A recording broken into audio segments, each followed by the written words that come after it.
Now, the last topic that we have today is RBI's retail direct scheme.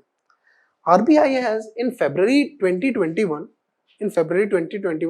RBI proposed allowing the individual users या retail users to invest into the government scheme, government securities. ठीक है.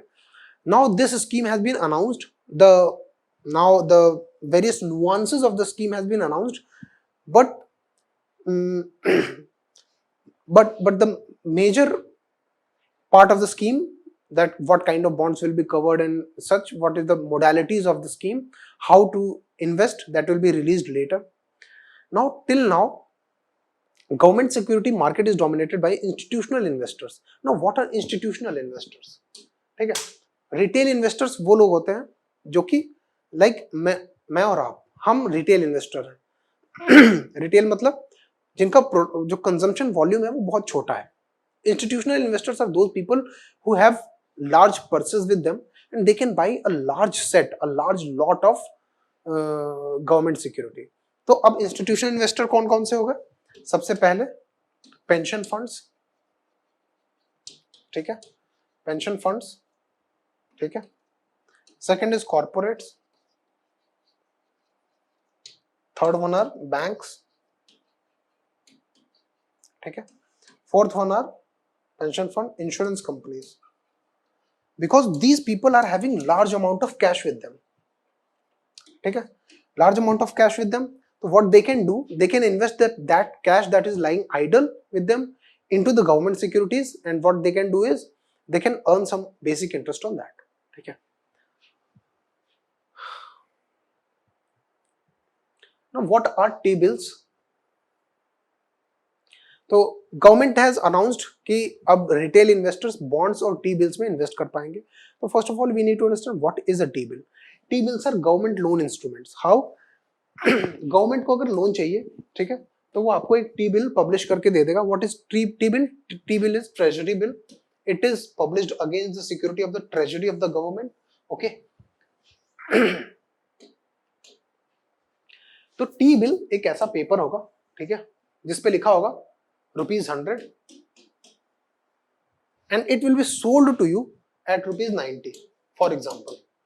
ठीक है, एक example के तौर पे हमने मान लिया कि अगर ये फेस वैल्यू इसका ₹90 है, 100 है, एंड आपने इसको परचेज किया ₹90 में, और आफ्टर 3 months फॉर एग्जाम्पल, ठीक है, 3 months you can go to the government and ask that भैया अपना टी बिल ले लो और हमारे पैसे दे दो. ठीक है. तो what will happen? Government will take back its T-bill and give you ₹100 instead of 90. So you earned a benefit of ₹10. तो there is no interest. ठीक है, इंटरेस्ट पोर्शन नहीं है, बट एक डिस्काउंटेड वैल्यू पे सेल की वजह से, डिस्काउंटेड सेल, ठीक है, discounted value, because it was sold at discounted value of ₹90. When you sell it again back to government, you will earn ₹10. This is called discounted T-bill. All T-bills are discounted. There is no interest rate on T-bills. The second important thing is they have maturity period of 3 months, 6 months and 1 year. इसके beyond जो भी loan borrowing instruments हैं, that are called bonds. ठीक है.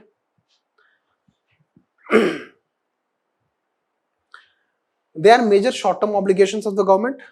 Zero coupon securities and pay no interest. ठीक है. There is no coupon. अब coupon क्या होता है? कूपन अंडरस्टैंड करने के लिए सिंपल है कि अगर आपने ₹100 का बॉन्ड खरीदा, ठीक है, और इसमें कूपन लगे हुए हैं 4-5, ठीक है, हर कूपन पे 10 लिखा हुआ है, और ये लिखा हुआ है कि after every 6 months you will bring this coupon. तो आपने ₹100 का बॉन्ड तो खरीद लिया, आपके पास अपना बॉन्ड रख लिया. अब ये कूपन आप फाड़ के लेके गए बैंक के पास या गवर्नमेंट के पास, और जैसे ही आपने ये दिया आपको ₹10 मिल गए. फिर 6 months बाद ये ₹10 भी मिल गए, फिर 6 months बाद ₹10 भी मिल गए, फिर 6 months बाद ₹10 मिल गए. मतलब 2 year के पीरियड में आपने ₹40 अर्न कर लिए. And with the end of the period of 2 year, ये 2 year का बॉन्ड था फॉर एग्जाम्पल, ठीक है, जब आप इसको दोगे गवर्नमेंट को वापस, तो अगेन आपको ₹100 और मिल जाएंगे जो आपने इनिशियली इन्वेस्ट किया था. ठीक है. This is called what? This is called coupon bond. But T-bills are not coupon bond, they are zero coupon bond and pay no interest. How earning from coupon bond comes is, how earning from T-bill comes? because they are sold at a discounted price. ठीक है. Now what are bonds?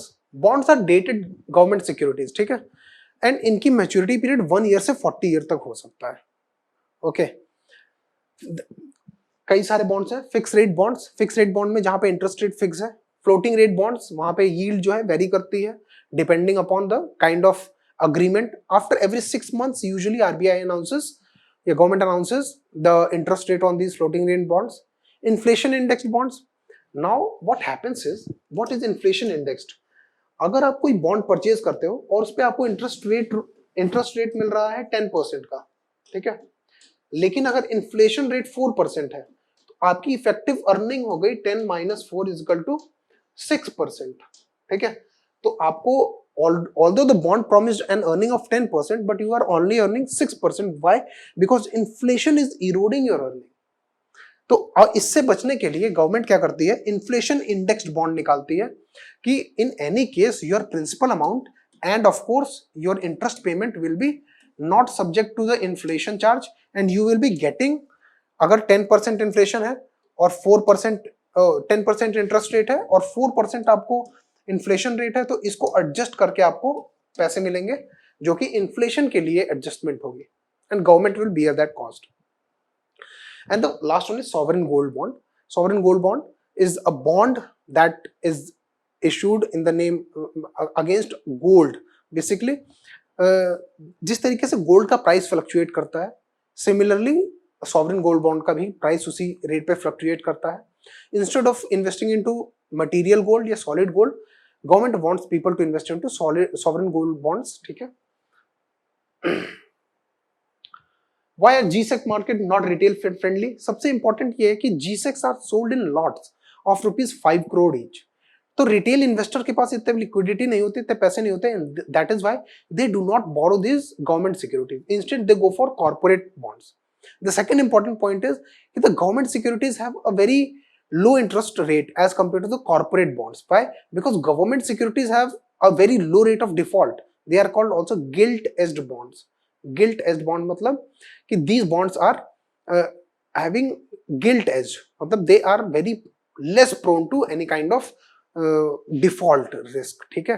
So that is why अब default risk कम है तो interest rate भी of course कम होगी. Moreover, government securities have longer maturity periods क्योंकि जो bonds होते हैं वो 10 year, 20 year, 30 year के लिए होते हैं और no one wants their money to get locked in into that. What is the proposal? Proposal simple है कि RBI will open an RDG account, RDG, ठीक है, retail, ठीक है, retail account where a retail investor can use UPI transaction or online transaction to purchase government securities into their account. Okay, the further modalities will be explained by the government. So that is all for the today. We will be taking some other important topics in the next lecture. If you have any doubts regarding any of these issues, you can ask in the comment section. I'll be more than happy to take them. Okay, that is all for today.